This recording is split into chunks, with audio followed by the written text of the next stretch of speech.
message, if we're as allowed now to say something, covers two things. The first is that this policy conference has a mammoth task to rescue the African National Congress from the crisis it faces, both internal crisis as well as external crisis. Crisis of confidence by our people that have over the years relied on this glorious people's movement to carry out their aspirations and to led them in their liberation struggle. That's the first critical task. And therefore, the President will want this policy conference to come up with possibilities for the ANC to stop dividing itself and have a mechanism to manage internal contradictions and focus on its critical mandate to serve the people.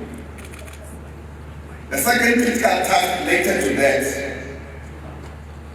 is to rescue the National Democratic Revolution, which is currently facing very serious challenges, including possibilities for major reversals. In many respects, we are suffering huge setbacks in our revolution. And for us to reverse this, we require a strong, united African National Congress focusing on issues affecting the people of this country and, of course, internal issues affecting the organization of the ANC. Critical, therefore, for the policy conference is to look at the state of our economy. We want to call on this policy conference to look into major reversals of a neoliberal macroeconomic framework that has foundationed our transition to democracy in this country.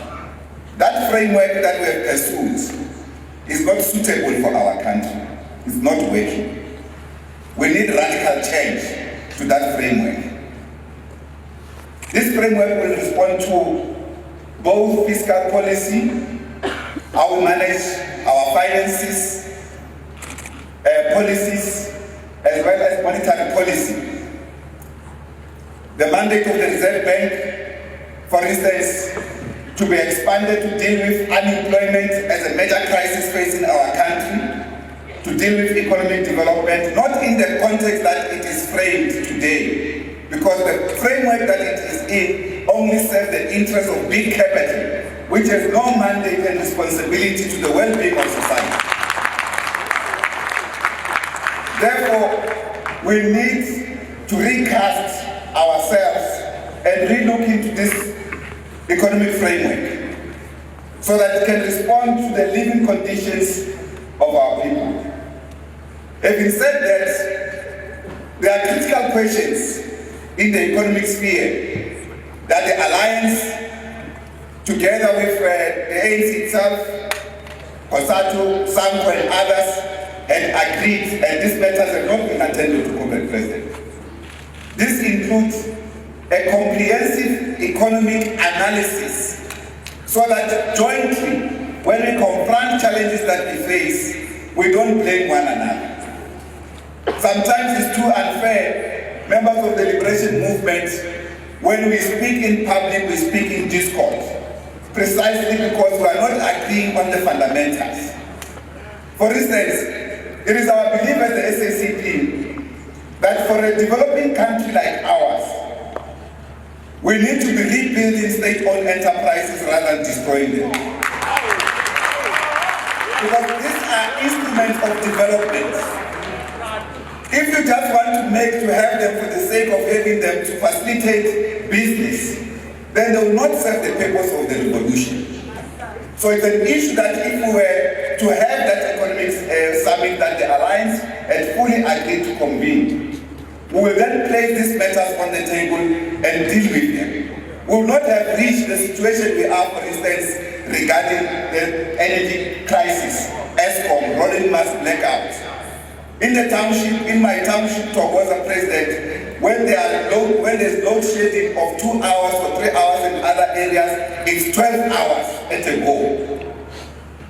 And the same, I'm told, in other areas. So in the black communities, load shedding is not as it happens in the cities and in suburbs. This matter would have received comprehensive attention if the economic summit of the Alliance was convened. Now that it is not, this policy conference has a mandate to respond to the challenges that we face.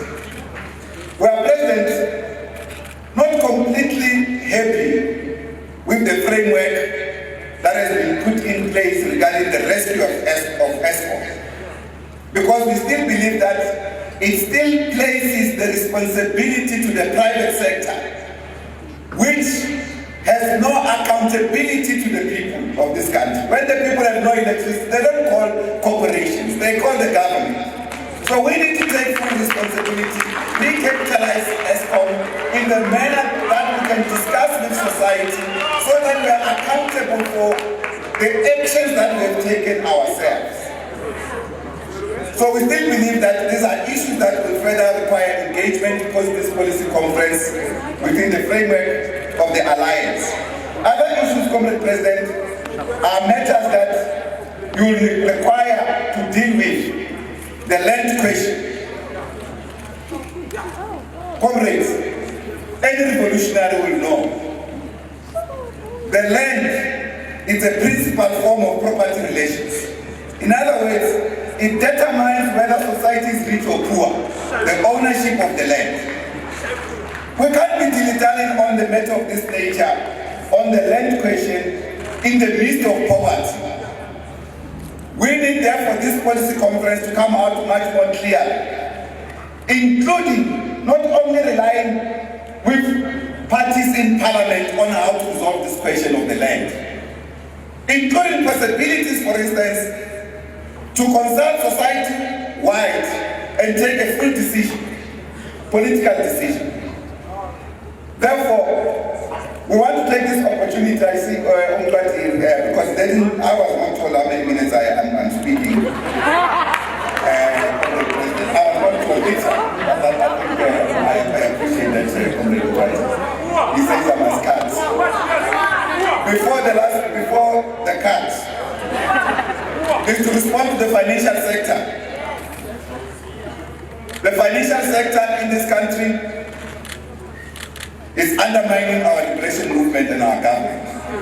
The banks. But perhaps it's much less about them, but about ourselves.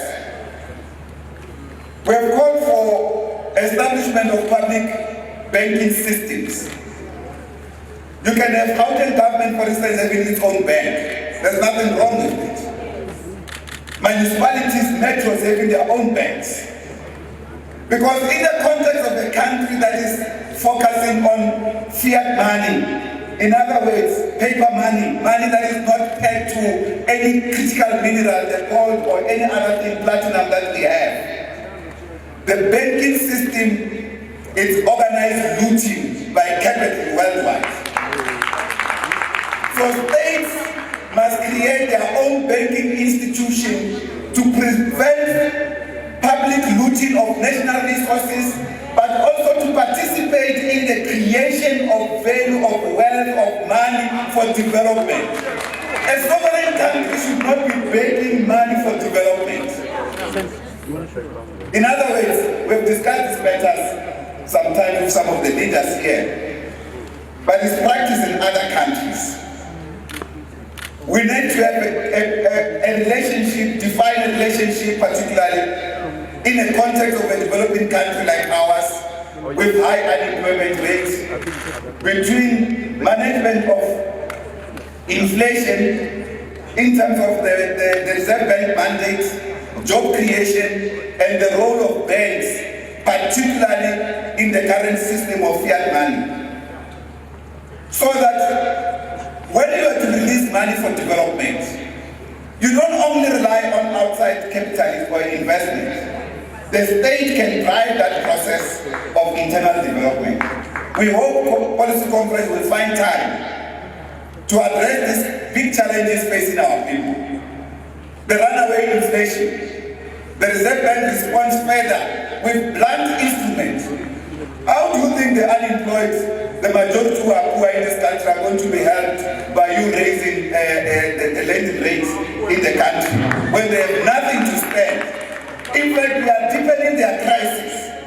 But because we've decapitated the capacity of the state, created, fragmented the state interventions, and I hear policy conference is also going to be discussing setting up many other new institutions. Let's review these matters, comrades. Sometimes you can listen to your allies when they make propositions. It's not every problem that requires an institution. We need to take appropriate policies, build the capacity of the state that can be able to comprehensively respond. Not because when you fragment the state, the leadership at the apex level becomes only the shell. The agencies that are unaccountable are the ones that are messing up things.